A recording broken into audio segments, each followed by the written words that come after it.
I'm Yaneli, also known as Miss Be Helpful, with another FinCap Friday brought to you by NGPF. Americans have set a new record by accumulating over $1 trillion in credit card debt for the first time in 2023, as reported by the Federal Reserve Bank of New York. Researchers there found connections to multiple different financial challenges Americans have faced in the early 2020s, like higher interest rates, inflation, and some major problems with banking. This growing credit card debt is concerning because it can make it harder for some borrowers to repay their debts, especially as student loan repayments were scheduled to resume starting in late 2023. During the second quarter of 2023, consumers added $43 billion of extra credit card debt, which is a significant increase compared to previous years.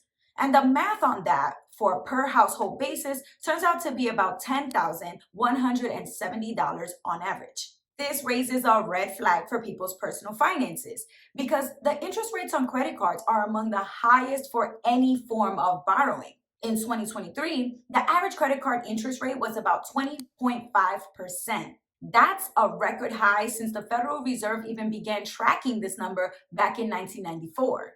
Experts say that if people keep paying this much in interest fees, they're expected to give about $40 billion extra dollars in interest payments to credit card companies compared to the previous year. Now, many people might be surprised by this high credit card debt balance, but it's not the only shocker. Car loan balances reached over $1.5 trillion in the second quarter of 2023. Data actually shows that the number of newly opened car loans is relatively low, and the high debt amount is really driven by a sharp increase in car prices. In other words, more inflation. The rise in credit card and auto loan balances contributed to a 1% increase in overall household debt, which stood at $17 trillion by the end of 2023. So even though Americans have reached a significant milestone in credit card debt, the amount of overall household debt owed is only increasing by a small amount.